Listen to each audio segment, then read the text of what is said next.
Good afternoon. सो अभी मुझे news आ गया कि मेरी बाइक का काम हो गया है, तो मैं निकल पड़ा हूँ बजाज सर्विस सेंटर के लिए to collect my bike and देखने के लिए कि क्या क्या काम अभी तक कंप्लीट हुआ है। सो this is my swing arm, the swing arm of my Domina 400 which is completely rusted, जो आप देख सकते हो, and it is one of the main culprit जो मिसअप अपना लास्ट ट्रिप में हुआ था कि चेन निकल गया था।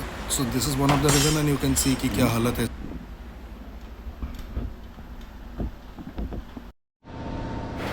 सो बेसिकली अपना लेफ़्ट फ्रंट फोक जो ट्यूब है वो भी रिप्लेस होगा। It is not only the fork seal, वो ट्यूब में थोड़ा सा स्क्रैचेस या मार्क्स आ गया था, बिकॉज ऑफ विच ये जो सील है ये कट गया। इसमें रबर होता है और हमें हमेशा ध्यान रखना चाहिए कि this parts are well maintain and well oiled मतलब मेंटेनेंस जो जैसा ज़रूरत हो, क्योंकि उसमें थोड़ा सा डिफॉर्मेशन आ गया जिस वजह से वो तकलीफ हुआ। यहाँ पे आप देख सकते हो, शायद कैमरा में उतना कैप्चर नहीं होगा, वो स्क्रू जहाँ पे डलता है उसका एक पार्ट टूट गया है। एंड ये अपना पाइप है जो जिसकी वजह से लीक हो रहा था कूलेंट, वो भी रिप्लेस होकर नया बैठ गया है।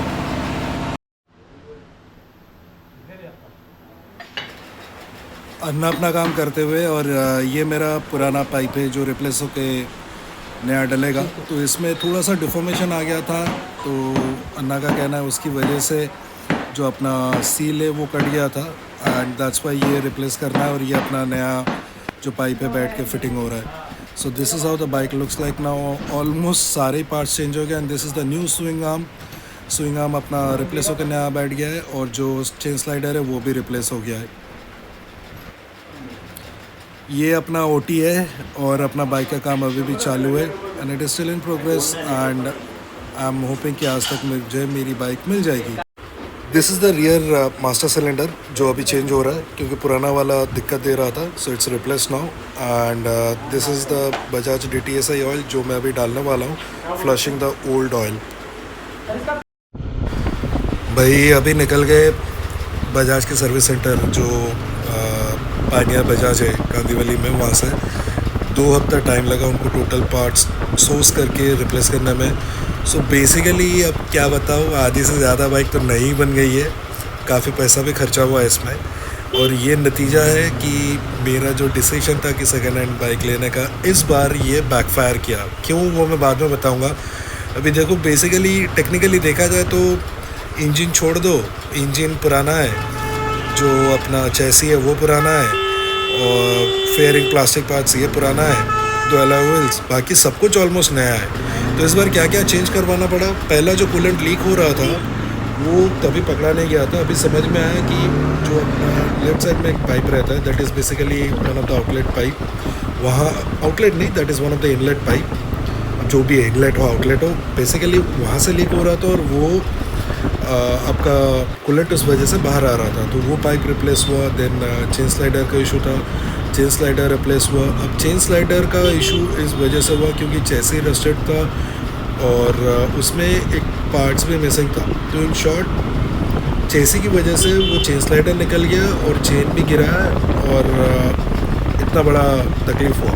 बट ठीक है, वो सब रिप्लेस हो गया है। अभी पार्ट्स जो नहीं मिला है, अपना फ्रंट जो स्प्रॉकेट है उसके अंदर एक मेटल का कवर रहता है अंदर, वो नहीं मिला है।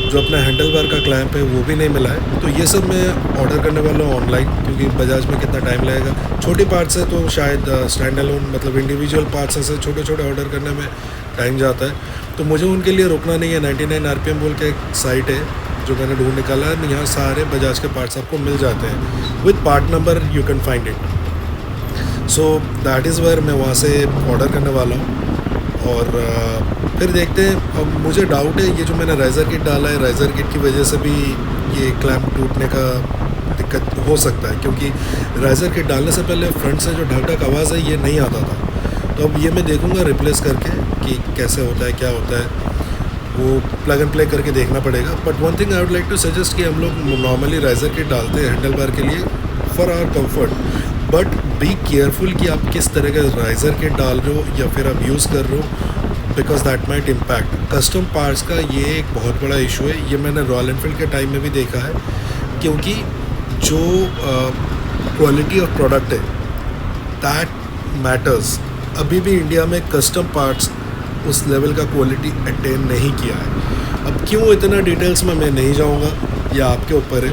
मेरे एक्सपीरियंस में ये शेयर करना चाहता हूँ, बी केयरफुल आप जब कोई भी कस्टम पार्ट्स डालते हो। फॉर एग्ज़ाम्पल ये जो सैडल स्टेप मैंने डाला है, इसमें मुझे अलग से ना बाहर से क्लैम्प जो है वो बाहर से मुझे कस्टमाइज़ करवाना पड़ा है। like we literally we had to forge it to fit the product. So this kind of things, ऐसे चीज़ें चलती हैं, बट कुछ मेजर पार्ट्स हो जाता है, जैसे कि राइज़र हो गया, it is one of the major thing. तो that made an impact and it's learning from me, जो मैं आप लोगों से शेयर कर रहा हूँ। और बाहर से जो हम सेकेंड हैंड गाड़ियाँ या फिर कोई भी गाड़ी उठा लो, 2 व्हीलर 4 व्हीलर, जितना मेरा अभी तक एक्सपीरियंस है, काफ़ी मैंने सेकेंड हैंड मार्केट्स में